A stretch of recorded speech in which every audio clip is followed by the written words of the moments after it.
سب کچھ مجھے ان سے چیک کرنا ہے. میرا خیال ہے ان کو پتہ ہے کہ کر رہا ہے, لیکن I will have to recheck. I don't want to say anything جو کہ 100% صحیح نہ ہو.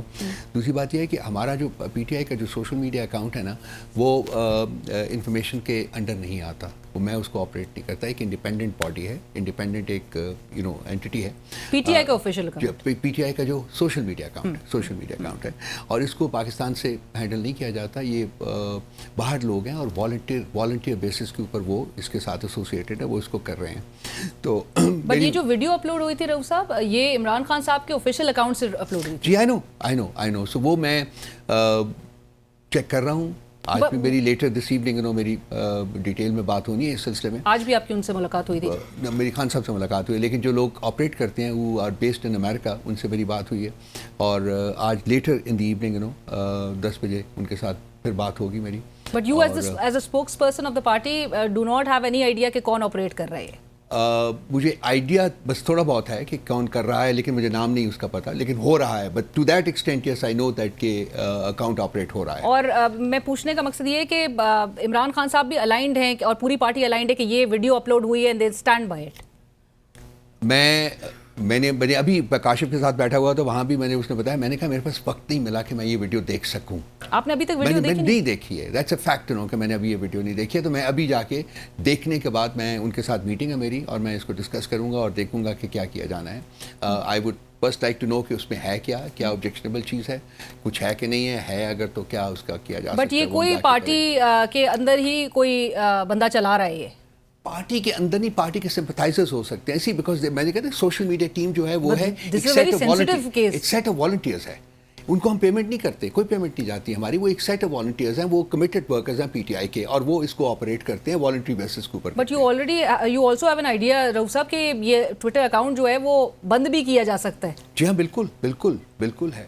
تو we have to be very careful about it. So آج خان صاحب کے ساتھ بھی ملاقات ہوئی ہے, تو ہم دیکھیں گے. میں نے ابھی اس کے پروگرام میں بھی, کاشف کے پروگرام میں بھی بیٹھ کے کہا ہے کہ ایک میکنزم ہم I have decided, I made up my mind that ہم نے ایک میکنزم جو ہے وہ ڈیولپ کرنا ہے, اور اس پہ اسکریننگ ہوگی کہ جو خان صاحب کے اکاؤنٹ سے اس کے اوپر پوسٹ ہونے سے پہلے ہر چیز جو ہے وہ اسکرین ہوگی. اور اس کے لیے میں نے آلریڈی ایک پرپوزل بھی موٹ کیا ہے آج صبح, اور وہ آج میری سوشل میڈیا ٹیم کے ساتھ جب بات ہو جائے گی ٹیلی فون کے اوپر, تو وہ پھر میں آج رات کو لیٹر ٹونائٹ یا ٹمورو. ابھی تک آپ کی بات سے ایسا لگ رہا ہے کہ عمران خان صاحب کو بھی کوئی آئیڈیا نہیں ہے, یا ان کی مرضی سے یہ کچھ ہو رہا ہے, ان کو پتہ نہیں ہے, مرضی دیکھیے, یا ان کو ویسے بھی خبر نہیں ہے کہ جیل سے باہر ہو کیا رہا ہے. خبر ہی نہیں نا. یہ پرابلم یہ ہے کہ وہ 10 مہینے سے 10.5 مہینے سے جیل میں بیٹھے ہوئے ہیں, ان کی کوئی ایکسیس نہیں ہے, ان کے پاس ٹیلی فون نہیں ہے, کچھ بھی نہیں ہے. ہم لوگوں کو ٹیلی فون اندر لے جانے کی اجازت نہیں ہے. جو لوگ باقی بھی ملتے ہیں وہ بھی ٹیلی فون اندر نہیں لے جا سکتے, وہ سب کچھ ہم اپنی گاڑیوں میں چھوڑتے ہیں, یا وہ پھر ریسیپشن کے اوپر ہم سے لے لیتے ہیں. تو ان کی تو کوئی ایکسیس نہیں ہے نا.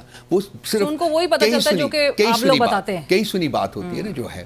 تو ڈسکس ہوا تھا آج, یہ ویڈیو ڈسکس ہوا تھا, کیونکہ میرا خیال ہے کہ ان سے ٹیوزڈے کو جب لوگ ملے ہیں تو انہوں نے بھی اس کی بات کی ہے.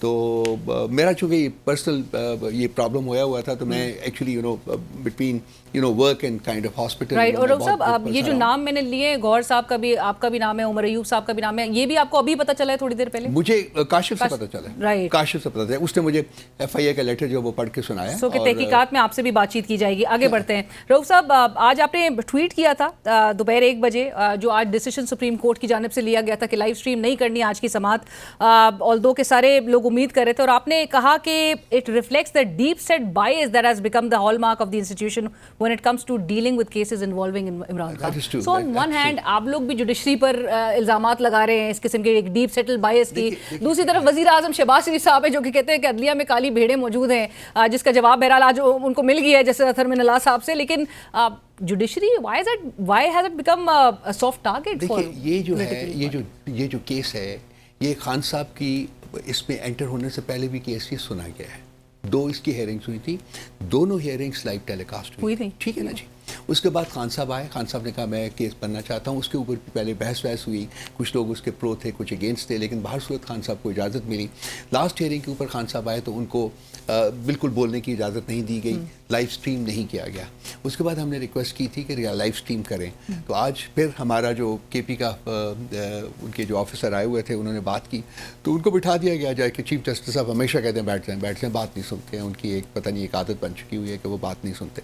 تو وہ اس کے بعد جسٹس اطہر منالہ نے میرا خیال ایک پوزیشن لی کہ جی یہ ہونا چاہیے، لائیو اسٹریم ہونا چاہیے. دیکھیے ایک ٹریڈیشن اگر اس کیس کی یہ ہے کہ جی اگر ایک عوامی مفاد کا کیس ہے تو اس کو لائیو اسٹریم کریں، آپ خود کرتے رہیں.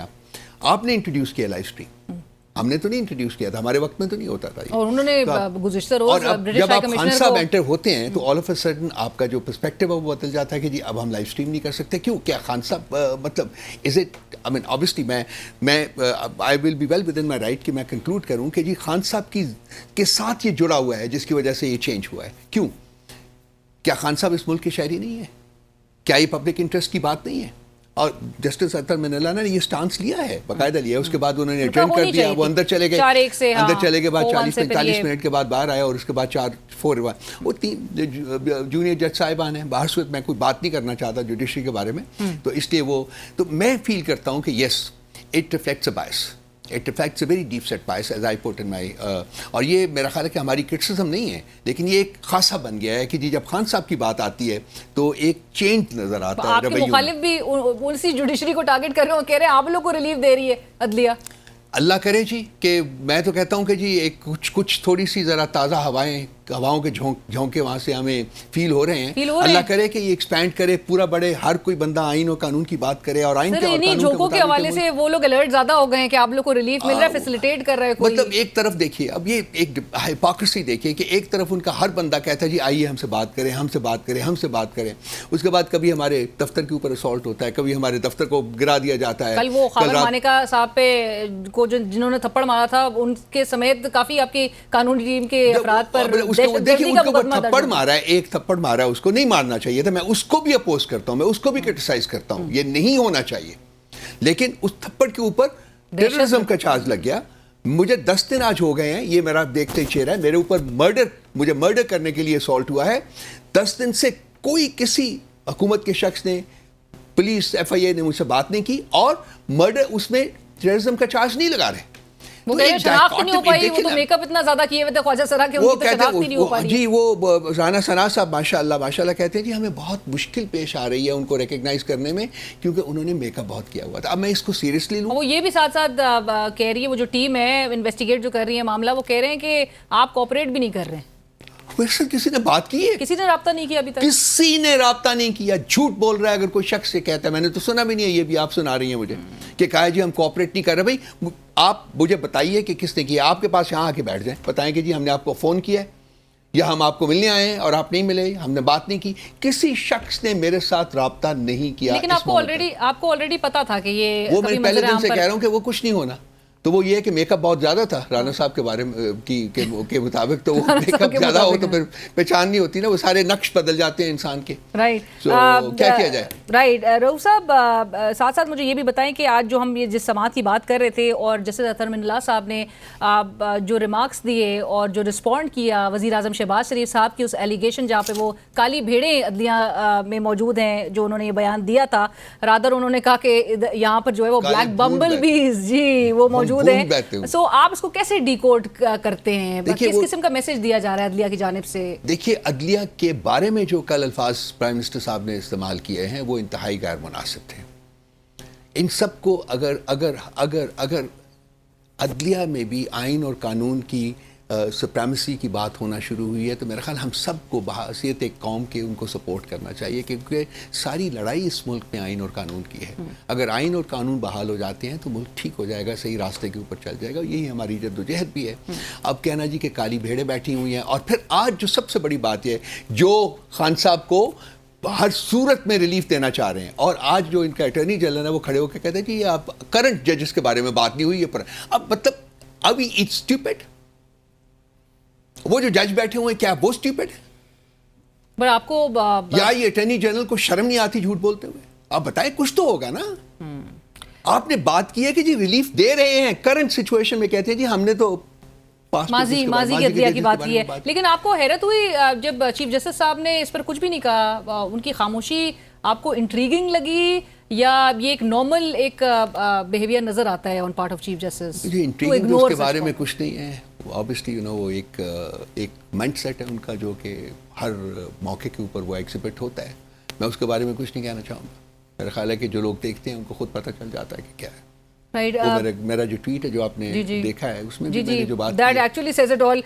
رؤف صاحب, آج عمران خان صاحب کو جو فائنلی موقع ملا تو انہوں نے استدعا کی چیف جسٹس آف پاکستان سے کہ وہ فنڈامنٹل رائٹ سے متعلق وہ جو تمام پٹیشنز ہیں ان کو مقرر کریں سماعت کے لیے, ان کو فکس کریں, جس میں 8 فروری کے جو وہ کہتے ہیں کہ ایک تاریخی جو ڈاکہ ڈالا گیا اس پر تحقیقات وہ ہو, سماعت مقرر کے لیے کریں, اس پٹیشن کو فکس کریں, اور ساتھ ساتھ جو جوڈیشل کمیشن کی استدعا کی جا رہی ہے 9 مئی سے متعلق. جی بالکل.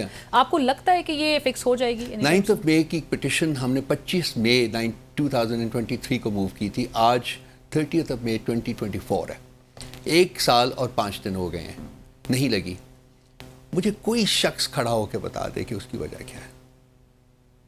میرٹ کے اوپر لگنی چاہیے تھی, بہت پہلے لگنی چاہیے تھی. اسی طرح سے 8 فروری کی جو پٹیشن تھی ہم نے میرا خیال ہے 14 یا 15 فروری کو داخل کر دی تھی, اس کو بھی 2.5 مہینے ہو گئے ہیں. پاکستان کی تاریخ کا سب سے بڑا الیکٹورل ڈاکہ جو تھا وہ 8 فروری کو ڈالا گیا تھا. مجھے کوئی سمجھا دے کہ کیوں, کیا نہیں ہے. So again go back to my tweet کہ وہ ایک باعث ہے, انہیرنٹ باعث ہے جو کہ ریفلیکٹ کرتا ہے. جب بھی خان صاحب کے بارے میں بات آتی ہے, جب بھی پی ٹی آئی کے بارے میں بات ہوتی ہے, تو ایک انہیرنٹ باعث ہوتا ہے. میں ہمیشہ کہتا ہوں ریاستیں ایسے آگے نہیں بڑھتی ہیں. آپ ایک ایسی پولیٹیکل پارٹی کے لیڈر سے جو پاکستان کی سب سے بڑی پولیٹیکل پارٹی, سب سے زیادہ پاپولر پولیٹیکل پارٹی ہے, اس کے ساتھ یہ رویہ آپ نے رکھا ہوا ہے. عوام نے تو اپنا فیصلہ سنا دیا تھا 8 فروری کو, آپ نے نہیں مانا, آپ نے اس کو لوٹا ہے, جو کچھ بھی کیا ہے سب لوگوں نے کیا ہے, لیکن اس سے عوام کا فیصلہ تو بدل نہیں جائے گا. تو یہ ریالٹی کو فیس کرنا چاہیے, ریالٹی کو فیس کر کے اس کو ریسٹور کرنا چاہیے. وہی ایک طریقہ ہے ملک کو آگے لے جانے کا.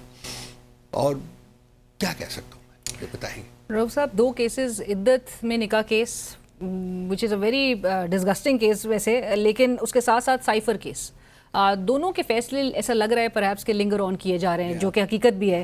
آپ کی کیا لیگل اسٹریٹجی ہے اس کو کاؤنٹر کرنے؟ دیکھیے ہماری لیگل اسٹریٹجی تو وہی ہے جو کہ آپ کو سامنے ہے. فرینکلی دیکھیے 28 سال پہلے ہمارے نیوکلیئر بلاسٹ ہوئے تھے, 28 سال گزر گئے, لیکن کسی کو چھٹی دینے کی کوئی مطلب نہیں, خیال نہیں آیا. آل آف اے سڈن جب سائفر کیس 28 کو لگا ہوا تھا تو پرائم منسٹر صاحب نے کہا ہو یہ تو اس میں تو وہ فیصلہ آنا تھا, اور فیصلہ سب کو پتہ ہے کہ کیا آ سکتا ہے, کوئی میرٹ کی بیسس کے اوپر جو فیصلہ آنا ہے وہی آنا ہے. خان صاحب نے آزاد ہو جانا تھا, فری ہو جانا تھا اس سے. انہوں نے پورے ملک کو چھٹی دے دی, اب 10 دن آگے کر دیا. اسٹریٹجی کیا ہے, یہی انہوں نے آج عدت کے ساتھ بھی کیا. انہوں نے پورے اپنے جو کرندے تھے چھوڑے ہوئے تھے وہاں, جنہوں نے وہ ایک سچویشن کریٹ کی. ونس اگین آئی کنڈیم جو ہمارے بندے نے, اگر وہ بندہ ہمارا ہے, اگر اس نے چپیٹ ماری, ایک چپیٹ کی بات ہے, اور وہ بھی کورٹ کے پریمیسز سے باہر ماری گئی, کورٹ کے اندر نہیں ماری گئی. میں اس کو بھی کنڈیم کرتا ہوں, نہیں ہونا چاہیے. وائلنس, اسٹریک آف وائلنس نہیں آنی چاہیے. بالکل آپ کو اپنی زبان سے بات کریں اور آپ نان اگریسولی بات کریں. تو یہ جو ایک ہماری اسٹریٹجی, ان کی اسٹریٹجی یہ ہے کہ جی خان صاحب کے کیسز کے فیصلے اس وقت تک ڈیلے کریں گے جب تک کہ ان کو کسی نئے کیس میں اس کی اریسٹ جو ہے وہ سیکیور نہیں کر لگے. وہ نہیں چاہتے کہ خان صاحب جیل سے باہر آئیں. یہ ان کی اسٹریٹجی. آپ نے یہ ویسے گزشتہ روز پریس کانفرنس میں آپ نے یہ خدشات کا اظہار کیا ہے, آپ کو پتہ ہے کہ مزید مقدمات ان کے خلاف بنائے جائیں گے اور یہ رہائی نہیں ہو رہی. خان صاحب نے وہ بھی جو پنجاب میں جو کیبنٹ کا جو ڈیسیشن آیا جس کے تحت ان کے خلاف, اس کو بھی انہوں نے, ہم نے چیلنج کر دیا لاہور ہائی کورٹ میں. تو یہ ہماری اسٹریٹجی ہے. بیسیکلی ہم قانون کے دائرے کے اندر رہ کے وہ تمام آپشنز ایکسرسائز کر رہے ہیں جو کہ ہمارے پاس موجود ہیں. رائٹ, ریل کوئک رؤف صاحب اس پہ بھی کامنٹ کیجئے. جو مہدی حسن صحافی ہیں, ان کو جو انٹرویو دیا ہے عمران خان صاحب نے, پہلا ان کا جیل سے یہ انٹرویو تھا, باجوہ صاحب کو انہوں نے کہا ہے کہ سارا جو ذمہ داری تھی وہ باجوہ صاحب تھی, سول کلپریٹ باجوہ صاحب تھے.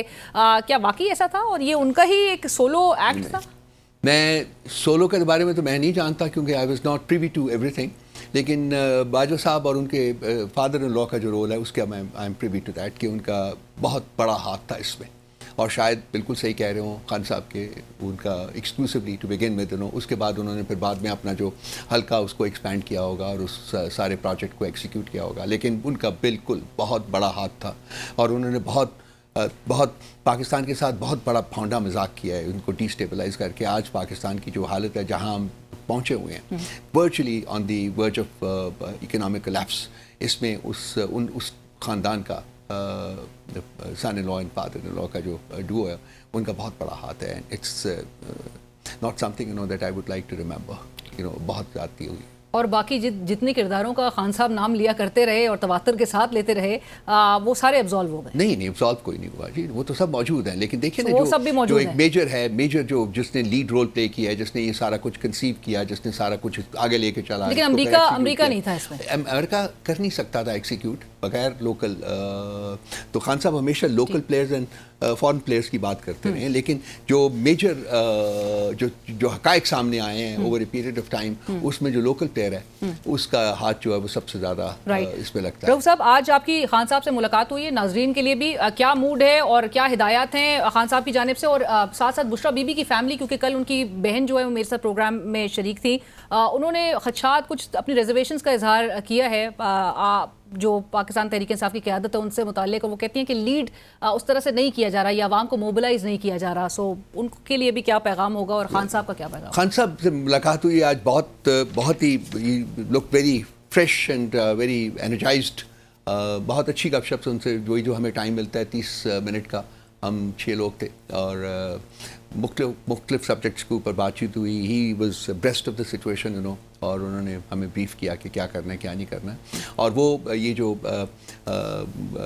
جو ایک پیسفل پولیٹیکل پروٹیسٹ کی جو بات ہے وہ تو انہوں نے اس کا حکم صادر کر دیا ہوا ہے اور اس کی تیاری ہو چکی ہوئی ہے. اب یہ صرف کورٹس کی پرمیشن کا انتظار ہے نا جی، مطلب یہ کہ یا تو پھر ہم وائلیٹ کریں، وہ ہم نہیں چاہتے. تو معاملہ جو ہے وہ اب کورٹس میں تھا. کورٹس نے 8 جون کو ویسے بھی آپ نے ایک کال تو دی ہوئی تھی. جی ہاں، وہ سارا کچھ ڈیپینڈ کرتا ہے نا کورٹس کے اوپر. خان صاحب نے آپ کو گو ہیڈ ٹیم کو دے دیا ہے کہ آپ لیڈ کریں اور پبلک پیسفل پروٹیسٹ. انہوں نے یہ کہا کہ جی تیاری کر لیں، میں کسی وقت بھی پبلک پروٹیسٹ کی کال دے سکتا ہوں. اور اس میں انہوں نے جو ہمارے انڈر گراؤنڈ لوگ ہیں، اس میں حماد صاحب ہیں یا میاں اسلم صاحب ہیں، ان کو بھی کہا جی کہ آپ باہر نکلیں اور اب رول اپنا جو پولیٹیکل رول ہے اس کو پلے کریں. تھینک یو سو مچ، بہت شکریہ رؤوف صاحب فار جوائننگ اس. رؤوف اسد ترجمان پاکستان تحریک انصاف اس وقت ہمارے ساتھ پروگرام میں موجود ہے. اسی کے ساتھ ہی بڑھیں گے ایک بریک کی طرف، ہمارے ساتھ رہیے.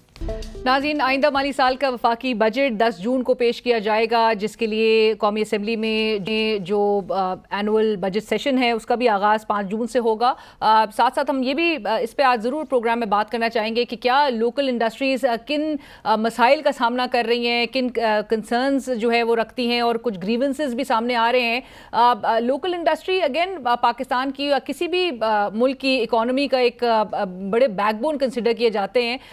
درآمدات کی جہاں پر بات کی جاتی ہے وہ بھی ملک کی ایک نیسیسٹی ضرور ہوتی ہے، لیکن صرف ایک امپورٹنٹ آئٹمس کے حد تک ہی. آپ ہر حکومت کا فوکس دیکھتے ہیں کہ وہ اپنے لوکل پروڈکٹس کو جو ہے وہ اس پر انحصار کرتے ہیں، اس کو فروغ دینے کے لیے تمام جو ہے وہ اس پہ فوکس کیا جا رہا ہوتا ہے. اور ایک زندہ مثال ہمارے ملک کی لوکل جو گاڑیوں کی جو صنعت ہے، آٹو موبائل انڈسٹری جو ہے، وہ بھی سب کے سامنے. آغاز میں جب ملک میں گاڑی کی صنعت لگائی گئی تو اس کو پیداواری صنعت کی بجائے صرف نیم تیار شدہ پرزوں کو جوڑنے کے اسمبلنگ یونٹ تک محدود رکھا گیا. آج ہم درآمد شدہ گاڑیوں کے لیے سازگار ماحول پیدا کر کے مقامی صنعت کے لیے مشکل حالات ضرور پیدا کرتے ہوئے دکھائی دے رہے ہیں، جس کے نتیجے میں مقامی طور پر جو تیار کردہ گاڑیاں ہیں اس کی مانگ میں بھی کمی ہوئی ہے اور پیداواری کارکردگی میں کمی، ساتھ ساتھ ملازمتوں کا نقصان، جاب لیس جو نمبرز ہیں، فگرز ہیں، وہ بہت زیادہ ہوتے ہوئے دکھائی دے رہے ہیں. پلس مقامی صنعت و قومی معیشت کو نقصان ضرور اس سے پہنچ رہا ہے. ملکی درآمدی پالیسی کا اپنے ہمسائے ملک بھارت سے بھی اگر تقابلی جائزہ کریں تو اندازہ ہوتا ہے کہ ہم کیسے اپنی مقامی صنعت کی تباہی کے در پہ بھارت میں گاڑی درآمد کرنے پر 100% سے تقریباً 125% تک کسٹم ڈیوٹی لگائی جاتی ہے، جبکہ پاکستان میں محض 35% ہے یہ فگر. اس کے اوپر اور ظلم کیا جو کیا گیا ہے وہ یہ ہے کہ اس سال فروری میں حکومت نے مقامی گاڑیوں کی صنعت پر جنرل سیلز ٹیکس میں اضافہ کر کے 25% کر دیا، جو پہلے 18% تھا. استعمال شدہ جو گاڑیاں ہیں اس کی درآمدات اور مقامی صنعت کا جائزہ لیں تو کچھ حقائق ایسے بھی ہیں جن کو نظر انداز نہیں کرنا چاہیے، جیسے کہ 60% سے زیادہ جو کار مینوفیکچرنگ پرزے ہیں وہ مقامی طور پر تیار کیے جاتے ہیں، مگر نامواقف پالیسیوں کے نتیجے میں ملازمتیں ختم ہو رہی ہیں، جو ہم پہلے بھی ابھی بات کر رہے تھے. اور ایک صنعت جو کہ تقریباً 2.5 ملین سے زیادہ براہ راست اور 2.5 ملین بالواسطہ ملازمتیں فراہم کر رہی ہے. پرہیپس اسے نمبر کہیں زیادہ بھی ہو سکتا ہے، لیکن شدید خطرات سے دوچار ہے. سننے میں یہی ہم ہمیشہ یہ دعوے سن رہے ہوتے ہیں کہ جی ابنڈنٹ پالیسیز ہیں، کاؤنٹر پالیسیز ہیں، لیکن وہ پالیسیز